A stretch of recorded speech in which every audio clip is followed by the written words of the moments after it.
On Truth-Telling. A demonstration of the inseparability of truth from the telling of it. By Michael E. Hunter. 10. Hooked on Hell in the Land of Golden Promises. When I present this scene, when I consciously go about the task of improving it and bringing it to life, it is not without the feeling that I'm rescuing and even redeeming the unfinished play from which it was taken. From the collection of notes I kept over a number of years. Yet such is of course how my writerly situation as a whole is being played out and, most particularly, with this essay's attempt to take it all in.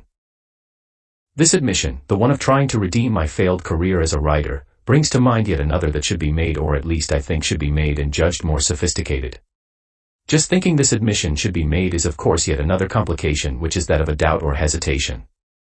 Of not being able to, in the final analysis, rule out the possibility of this admission's being, at one end of the scale, more sophistic than the first or, at the other, more sophomoric. I can't rule this out any more than I can rule out the possibility of overplaying or underplaying my intellectual hand at any moment. This second admission is perhaps only that the first doesn't necessarily cover or justify or take note of all incidents of attempted redemption. In which case this highly personal essay called On Truth-Telling, despite its mandate to be personal, always runs the risk of introducing personal or perhaps what I should call micropersonal elements that fall outside its formal aims and intentions. To turn these elements into a tolerated and even forgotten residue is essentially what is demanded of the writerly process. A juggling act which, in the case of the quasi-play called Hooked on Hell in the Land of Golden Promises, combines rewriting a crucial scene with zeroing in on a strange and even aberrant form of truth-telling. How much it amazed us all in Winnipeg when we first got word of my brother's breakdown. It came in the form of a long-distance phone call and a bizarre and piecemeal story, though my sister related it with her customary self-control, the upshot of which was that the police had found my brother wandering in the desert just outside Palm Springs, dehydrated and completely out of his mind. Then, as the first sign of what turned out to be a remarkably quick recovery, he called us 2 days later from the psychiatric hospital where he had been temporarily admitted and where, as I learned later, he had had some strange hallucinations. I asked him how he was getting on and received a chilling response.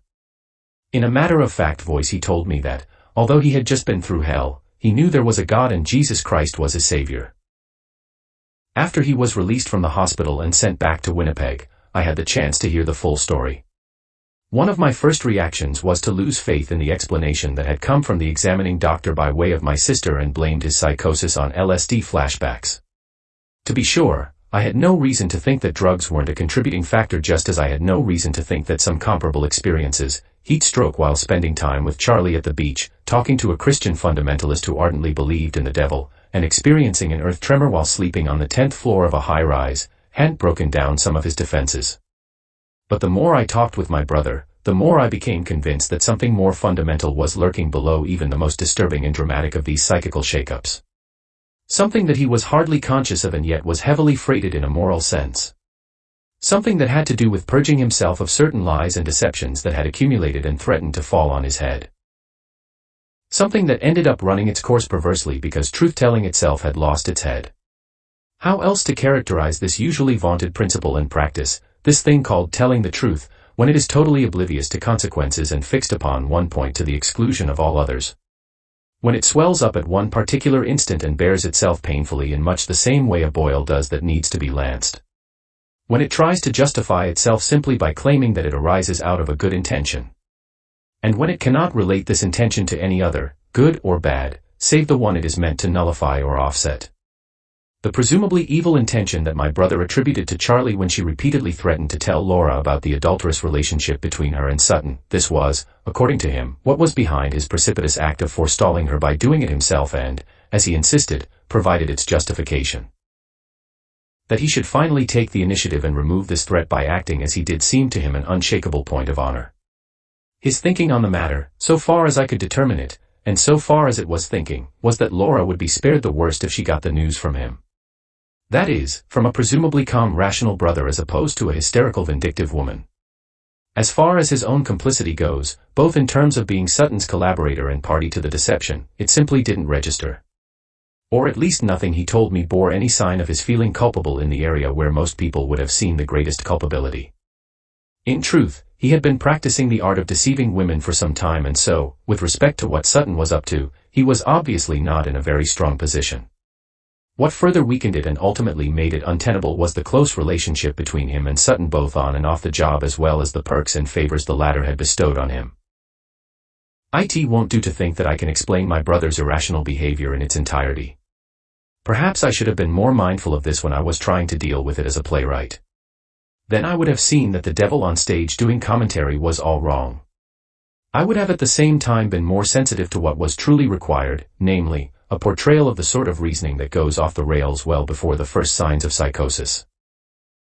With respect to my brother's case, it would have had to be a portrayal of the sort of reasoning that can take conflicting values or principles from a relatively benign setup, where they merely collide off rather than into one another, and, in conjunction with circumstance, set them up as a powerful opposition that dares not even recognize itself. That my brother loved and respected my sister, I have no doubt. That he believed he was showing this love and respect by acting as he did, I also have no doubt. Neither then nor later did I ever entertain the slightest suspicion that he didn't act with the noblest of intentions. Yet from top to bottom he carried out a false move, so I believed then and so I believe now, and, even when I brought this to his attention, he refused to recognize it. In order to carry on the art of deceiving women with a good conscience, my brother relied on a sort of highly personalized and truncated consequentialist argument. Instead of dwelling upon the bad consequences that usually spring from acts of deception, he strictly confined himself to what seemed to flow good or ill from his relationships with women. And since he managed to pull the wool over the eyes of most without causing undue harm or mischief, the pleasure he received and gave counted for him as an overall gain and some result. With respect to Sutton's infidelity, it is quite likely my brother experienced an initial discomfort or embarrassment that quickly got laughed off. Then a later oppression that, on account of various elements and interests of the most heady sort, failed to arise to the forefront of his thoughts. As I imagine it now, all for him in California was a kind of fast-talking, fast-paced material heaven from which the little bit of hell within him looked small and insignificant. A business chatter constantly pumping him up, but wasn't he pumped up already? A vast array of ongoing stimuli impressing upon him the seemingly endless wealth, power, elegance, and convenience of an exciting California lifestyle. Moreover, an equally endless number of encounters with women who were not averse to his brazen and sometimes even braying way of putting himself across. All these factors must have taken him away from some part of himself that, under such conditions, he felt he had the right to disvalue and discredit. I cannot help but think that this part of him was his love and respect for his sister. Here was something that, though he dared not recognize it, transcended sexual identity and, indeed, sexual love, and was therefore closer to friendship and a principle of non-deception. Such being the case, I doubt very much that he could have avoided moments of a deeper self-examination. Moments in which it would have been a veritable agony to see how much faith his sister had in her husband. Where he would have caught a glimpse of Sutton's darker side and seen how it had infiltrated and taken possession of him. A question that seems to pose itself now is what makes the difference between the person who is drawn into evil and maintains his equilibrium and the one who doesn't. Immediately I find myself thinking of a cherished self-identity that is ruptured because, in opposition to the numerous cases of people going off the rails morally but not otherwise, the evil that is being enjoyed or instrumentalized cannot be ritually and routinely purged of its grosser aspects. With such a delicate and vulnerable self-identity as eventually falters and possibly collapses, the evil that radically endangers it is therefore never accompanied by a camaraderie or confederacy or, for that matter, collegiality so powerful as to sufficiently alter it in a both damning and saving sense. Had my brother ended up with 100 Sutton-like characters chanting around him in flowing robes the mantra of an open, hedonistic lifestyle, it is not likely he would have found it necessary to tell the truth to Laura. On the contrary, he would have been more likely to have opted for joining Sutton in the big lie that would have kept her from giving any credence to Charlie. The latter would have then become, as is so often the case, the victim of a reasoning that gives a blessing even to the worst. And what was my brother's self-identity if not that of, apart from being an ambitious and success-oriented person, an honest, affable, and fun-loving one? Everything that went down as lies to women was whitewashed by this fun-loving part, and all the rest was credited to his good conscience as the telling of the truth to family, friends, neighbors, and the like. Not telling the truth to his sister put him then on a middle ground that was both a shaking and yet not a breaking of his self-image. The last in the sense that, so far as not telling the truth to her didn't involve telling lies, he likely kept up his robust all-around good opinion of himself. The first in the sense that, so far as he couldn't avoid knowing that he wasn't being honest with her, there was some internal discomfort and distress that he continually had to repress. On the basis of the way I see it now, a number of factors then came into play that combined the threat of a brutal confrontation with the threat of repressed truth suddenly running amok and registering its power and authority. Specifically, a confrontation with his sister that would have had him cornered and in danger of giving himself over to the most unsettling of self-confrontations. "Laura, do you mean to tell me you saw this going on for 3 months and not once did you say to him, 'This is wrong'?" How could my brother have blocked out all thought of such a possible confrontation? How could he not have had at least an inkling of the devastating critique and condemnation he would have been susceptible to? "Laura, do you know what you've done? By going along with this, by being party to it, by not opening up your mouth even once to protest his infidelity, by not saying a word to me so that I might have at least suspected it, and by in fact doing everything in your power so that I wouldn't suspect it, you put me in the same category as those girls you cheat on. You didn't make the slightest distinction between them and me." Ultimately my brother did make the distinction, but in such a way that, instead of its arising out of a confrontation with himself, it arose out of avoiding it. Presumably holding up a mirror to himself would have been intolerable without some profound shake-up and restructuring of his personality. But since he was basically content with himself and his way of life, he was ultimately driven towards a haphazard and indeed hazardous confrontation with others. Ultimately this dramatically altered his situation and made it even more extraordinary, indeed, to the point of otherworldliness, than it would have been simply as a sexual intrigue. Yet in a complicated and hardly to be expected way, this extraordinariness itself was the means by which his values and principles were never given more than a temporary shake-up. Out of a habitual practice of deception then arose a nearly disastrous form of self-deception. The whole moral weight of his involvement in the affair was thrown into the irrational sphere by his attempt to realign himself with truth while swimming in a sea of falsity. That is, by clinging to the idea of telling the truth to his sister apart from all other considerations. Surely then a psychical movement was afoot that, being hard-pressed and assaulted by other forces, was ripe for disintegration. Never having properly told the truth to himself, what navigational instruments did he have so that he could have ridden out the storm of telling the truth to others with virtually no confirmation of this truth by those to whom he was closest? Enter the demonic element at this point. I suspect there were more than a few out-of-the-ordinary experiences that precipitated my brother towards a vision of evil vastly more personal, intimate, and intense than anything he had imagined before. The latter no doubt was what popular culture affords to all and even the not-so-well-informed. But whereas police shows and westerns tend to express an optimistic and even humane view of the opposition between the powers of darkness and the forces of light, science fiction and horror films tend to give it an inhuman cast, even if there is still the ultimate triumph of good over evil. War movies and gangster films, on the other hand, tend to give evil a more pervasive character. Here it often seems to gain an ascendancy in human affairs and threaten to take them over. Yet however much such harrowing visions penetrate us and stay with us at some level, we normally treat them as having little to do with the world we inhabit. This is no doubt what my brother's situation was for a long time. A middling student of life in most respects, he nonetheless kept a good head on his shoulders until the ominous signs of a great lesson gathered that put the distinction between illusion and reality on trial. How much my brother likely believed in and counted on his goodwill and intentions. Had he not taken note of and approved them until they had become a kind of personal creed and ground for faith? And wasn't this creed, this faith, this fating of himself for being well-intentioned, this naive but not uncommon way of constituting a moral identity, mixed up with his conception of the world at large? If so, then the threat to this identity must have been a threat to his world. It must have functioned like the epicenter of an earthquake and sent out shock waves to all parts of it. At the same time a sense of panic must have gripped him when, for the first time, he lost confidence in himself. When he saw his good intentions in a new and terrible light and when, however briefly, he recognized them to be false friends and flatterers.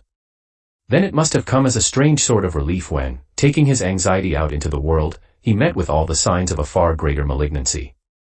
When the discovery of it in himself gave way to the discovery of it in the world. When the latter increased its horrifying hold on him until the former was lost to sight. When he came to view himself as being even more removed from evil and more in opposition to it than ever before. And when he came to see in the world all the signs of a general goodwill that was not simply naive, inept, or deceptive, but duplicitous to the very core. All that was scurrilous in business, in pleasure, in the various pursuits and diversions of his quasi-Hollywoodian existence now leapt into his imagination as the very essence of human affairs.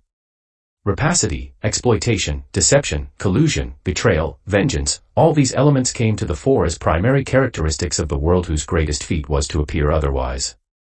Now my brother, with a brain overheated with sun or religion or movies or drugs or earthquakes or possibly a combination of all these, started to show signs of being psychotic even before he confronted Sutton. Already it had come to him that there was a principle of evil at work and that, moreover, this principle was demonic in nature and capable of immense displays of power. Now whether these ideas were the cause or effect of my brother's hallucinations or whether they were now one now the other in a kind of snowballing effect, they came from a tradition of thought that certainly doesn't take itself to be wayward. On the contrary, a principle of telling the truth is consistently evoked in this tradition that, however much it is grounded in faith, never goes without what is presumed to be both fact and argument. To the extent then that it abstracts and objectifies evil as a subject, it must rely on a countervailing principle that is operative or at least taken to be operative in this very telling. In my brother's case, however, this more intellectual way of coming to the phenomenon seems to have been short-circuited by the lack of such a countervailing principle. To have the belief in radical evil and not be entirely paralyzed or taken over by it requires the belief in radical good. Up to the time that my brother accidentally encountered a fundamentalist Christian, a fellow who, as he told me later, had his master's degree in theology and who engaged him in an intense discussion on religious matters, his overall view of goodness was at best quasi-Epicurean. It was essentially his willingness to go after the pleasures of life with a good-natured vivacity that seemed to be the sum total of his scruples. But with the way things turned out for him in California, such an outlook quickly ran into trouble and, along with proving to be too light for what he encountered there, was probably challenged and criticized from the outside. All of this likely happened in such a compressed space of time that, before he could ever get around to his, well, I know one thing, there's a God and Jesus Christ is my Savior, his belief in radical evil had its window of opportunity to flare up, enlarge itself drastically, and assume cosmic proportions. The remarkable speed with which this storm gathered, broke, and then passed from the scene of his life is proof of its being rooted in the duplicity, adultery, and threatened disclosure that marked out his life in California. All of a sudden the greatest malignancy and danger were perceived in what was most familiar and close to him and, for at least the duration of one night's harrowing drive around Los Angeles and then out towards Palm Springs, not to mention the stay in the psychiatric hospital, associated with powerful and sinister forces of a ubiquitous nature. At this point I feel I must register my uneasiness with respect to all I have been saying about this matter and how it seems to drift away from my subject. Although drifting is my subject to the extent that it belongs to both the nature of myself and the nature of truth-telling, I must fight against it to the extent that truth-telling can neither exist without order nor without the ideal of a perfect order. When the latter isn't implicated in a systematic or theoretic form of truth-telling, it must be implicated in an aesthetic one. Something like a work of art that strives for the greatest diversity in its bid for unity and completeness. So it is that taking up the case of my brother's experience in California fits in with my subject insofar as this case is a limit case, an example of truth-telling in its most aberrant form. And just as the irrational come supernatural aspect of this troubled me when I first looked into it as a struggling playwright, so it does now even though I sense its proximity to the rational and natural. My brother's nightmarish hallucinations were so vivid that, even after he had returned to Winnipeg, he continued to think, at least for a time, that they were not simply figments of his imagination. However, I suspect that, when they first started, he took them as such and attributed them to various natural causes. But when they continued to such a degree that it was virtually impossible for him to separate them from the circumstances he was in as well as ongoing events, the need for a better explanation, a rational enough move in itself, arose and precipitated him towards madness. Perhaps this rational come irrational explanation first came to him as a hypothesis even though it was presented to him in the form of a certitude. Which is to say that there was little in my brother's background or general outlook on life to make him lose all skepticism in the face of a religious explanation. An explanation that, despite this initial skepticism, must have been interpreted by him later as a preordained message. One that first came to him when, after he had experienced his hallucinations on the beach, after he had soaked up too much sun as it seems and imagined the small children who belonged to one of Charlie's friends to be talking as crudely and vindicatively as the adults, he ran into a stranger who told him there was a war going on for the possession of his soul. Stranger, it's only way, brother. Look, you can't ignore that something big has just happened in your life. It's partly on account of what's been going on here in California and partly on account of what's been left out even from the time you were living in Canada. Now in the first case I'd say it's about a lack of prudence and, not meaning to offend you, a lack of backbone in confronting your brother-in-law over his immoral activities. And in the second case, well, it's clear and simple. It's a lack of Jesus. Jason, let me think about it. Stranger, brother, you'll just be giving the devil more opportunities to drag you down. It's not thinking that's going to help you now. It's praying.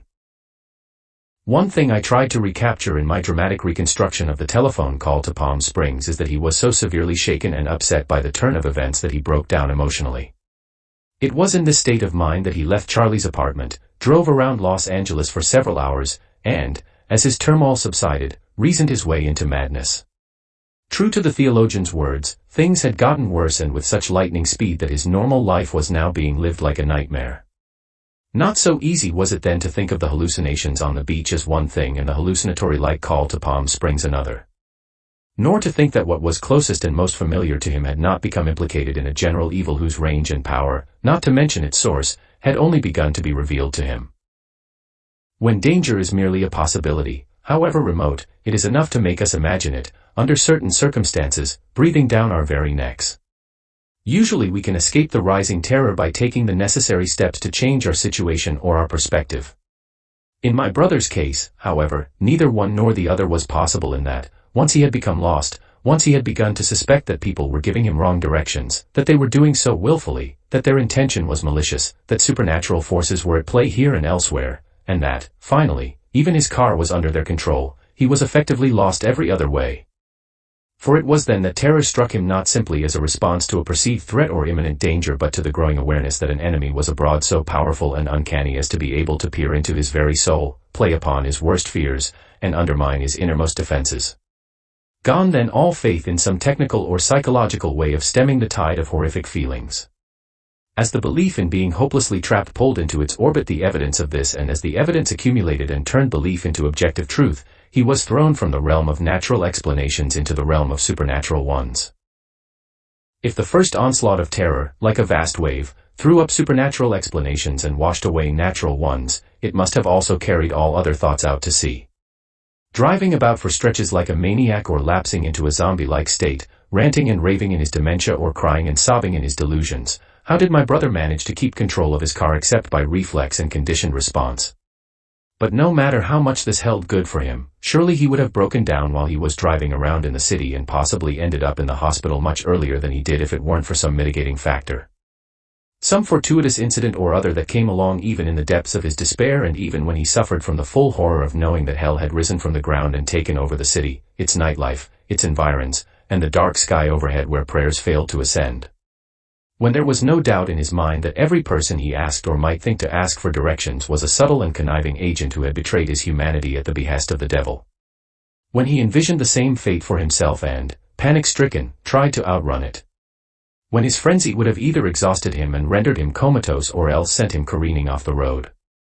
Then, I suspect, something happened that diminished his terror and returned him to a kind of reason. Something like a miraculous escape that he could only put down to an intervening power, a hand from above that, according to its own good purpose, had reached into hell and shown itself. Yet hell still remained in place for him, all its dangers extraordinarily alive, and if no longer a hopeless trap, still a no-man's land to try and test him to the uttermost. What more could he have possibly needed at this critical juncture of his life than a surge of confidence and belief in himself, the will or resolution to outrun the fate of being annihilated rather than simply giving way to a mad flight from it or falling to pieces like a miserable coward? At least this is what I patched together as his experience in madness for, although he reported much to me, he gave me no thorough account of it. And since I view his madness as being tightly linked to his larger situation in California, I also view it as being a very complicated affair. So complicated in fact that it not only had its own internal logic, a reasoning of its own, but a sort of unconscious reason, purpose, or utility that took it right back to the sane and social. To some extent my brother was in a situation that simultaneously called for a confrontation and a wholesale retreat. A confrontation in the sense that, being morally stricken even before his madness, he was a person in need of recovering or rediscovering himself. A retreat in the sense that his life in California had not only become poisoned but was poisoning the lives of others. A logic of breakdown and a logic of recovery then at one and the same time. A logic of being built up even in the midst of being torn down. a logic of being delivered even in the midst of entrapment. It is only with this double and entwining logic that I can make sense of, as far as it makes sense to do so, his mad course. For the fact of the matter is that, despite intensifying hallucinations that ranged, as he finally wheeled out onto the freeway, from seeing sharpshooters posted at every exit ramp and overhead pass to immense fires on mountaintops, he remained sufficiently in control of himself to make it all the way out to Palm Springs. To the very place that, of all places, he could expect a hostile reception and possibly even a confrontation of the most perilous sort. It is this difficult thing, that is, where rationalizing about madness is concerned, of seeing a personal triumph in how close he brought himself to danger and a door of escape in how he managed to avoid it. Running towards such a danger rather than away from it, exceeding his limits in at least this respect, my brother was a man who, as I see it now, needed to prove to himself that he wasn't a coward.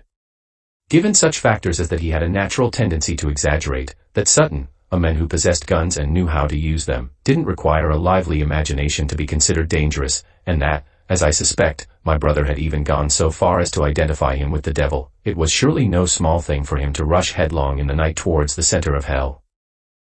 Yes, and yet there is still a factor that complicates matters or that could be considered an objection to so much reasoning about madness as if madness were pregnant with reason itself. According to my brother's testimony, he didn't drive out to Palm Springs willingly. The gangsters posted at every exit ramp and the car that was acting as if it had a mind of its own were, as parts of a larger supernatural will, responsible. And yet as much as he admitted this and didn't want to take credit for his final course and destination, I'm still forced to believe that a part of him was fashioning rather than simply yielding to his fate. Not only for the reason that it wasn't until he had reached the outskirts of Palm Springs that he went out of control in the most definitive sense and his madness took its worst turn, at least from an objective or clinical standpoint, but for the reason that, when he spoke to me later about his time spent on the freeway, a time that, whatever its duration, couldn't have been less than 2 hours, he gave few indications that he had struggled against or lamented over being forced towards the monster's lair. What lies before me now is to bring forth an account of my brother in the desert that compensates for and corresponds to a certain dead zone in his own account. On the one hand, this dead zone could be described as his inability to remember what happened to him there. On the other hand, it could be taken as his attaching no great significance to it. Certainly what I have been led to imagine as some sort of religious experience coming to him at the tail end of his trip has no express word of his to corroborate it. If I were to go strictly by what he told me, I would have to think that he never found God until he was in the hospital. But then the whole business of why he didn't drive straight into Palm Springs but rather stopped his car on the outskirts, why he abandoned it and started walking around in the desert, why he threw away his rings and some other personal effects, all this would be shorn of meaning. To say that madness was responsible for it is simply to say madness is madness or he did it because he did it.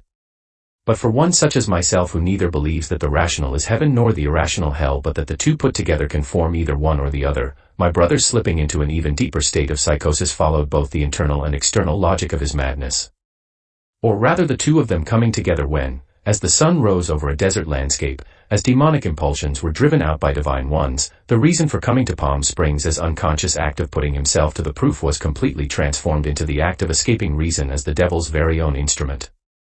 And, at the same time, when a seen and felt danger was completely transformed into an unseen and unfelt one, when the Lord Jim-like immersion of himself into the destructive element was replaced by a beatific, but equally dangerous, releasing of himself from all earthly cares.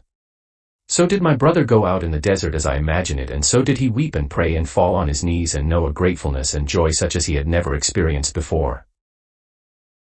On and on he walked, oblivious to all but the huge orange ball that rose ever higher in the sky, chasing away all gloom and shade while it established its glorious rule.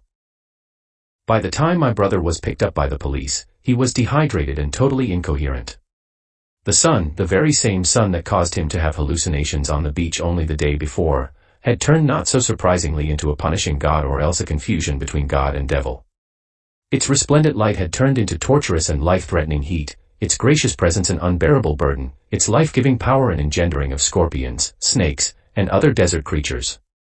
Did it occur to him then that something was missing, that the war for the possession of his soul was still going on, that he had deceived himself by thinking he could pray to an unidentifiable God or perhaps an all too identifiable one that didn't correspond to the God of the theologian so recently given testimony? When my sister arrived at the police station, she found him sitting on the floor of his cell with his eyes tightly shut and, oblivious to her presence, rocking back and forth and repeating her address in a sort of ritual chant. 1792 Pinehurst Plaza. 1792 Pinehurst Plaza. When she tried to solicit some sign of recognition from him, he merely pointed to his watch and said, "You see that? That will tell you who I am." When I heard this account from my sister, I was shocked in more ways than one. For, as it happened, the watch had originally been mine, a gift from her and Ed, and, although I had given it to my brother, it still bore my initials. Judged from the standard of what it is to be a functioning human being, he had reached the nadir of his psychosis. So shaken up was his self-identity even before the onset of madness that, with his fixed notion of a war going on for the possession of his soul, it must have been taken in by this struggle. Indeed, his mind or sanity must have been taken in by it, and if it weren't for some powerful factors offsetting this, in danger of being lost for good. If his mind at this time had been, as I suspect it was, the theater of a close struggle between the divine and the demonic, and, furthermore, if his soul, as the prize of this conflict, had become identified with his mind, and, even further, if the faith that good would eventually triumph over evil had not departed him, then his mental state couldn't have been other than, on the one hand, a nightmare of confusion and, on the other, a not so unwelcome sojourn in purgatory. By the time he came out of the psychiatric hospital 3 days later, he had fully woken up to his surroundings. Presumably he also came out a Christian and stayed one for a short time. He had some strange and even critical things to say about the hospital that, on the one hand, made it out to be demonic. He mentioned vague incidents of either himself or other patients being tortured, raped, and possessed by the devil, and, on the other hand, the sight of his salvation, he claimed to have undergone an exorcism in this damned and dismal place. I find myself now confronted with only one other matter in this whole affair that seems relevant to my subject, the status of Christ for my brother as the way, the truth, and the life. After his one call from the hospital when he announced that Jesus Christ was his Savior, he made little reference to his faith. Indeed, there is every reason to think that it rapidly dissipated as he got back on his feet, as he returned to his affairs, and as his belief in the devil itself dissipated. For the latter was still alive in him after he returned to Winnipeg and during the brief time he needed to convalesce. Indeed, it seemed to me then that the vividness of his demonic hallucinations was what preoccupied him the most and formed the basis of whatever religiosity he had. A change of environment and associations was presumably enough to bring back his former ways of thinking that excluded the supernatural, be it divine or demonic. It could be said then that, although my brother had seemingly more reason than most people to end up a true believer, he jettisoned his faith like a used and disposable item. And yet it is possible that he retained something not quite so blatant or specific as born-again Christianity. Something that goes beyond articulation, namely, his experience in the desert that, if I'm right in my guess, was a religious experience of the first order.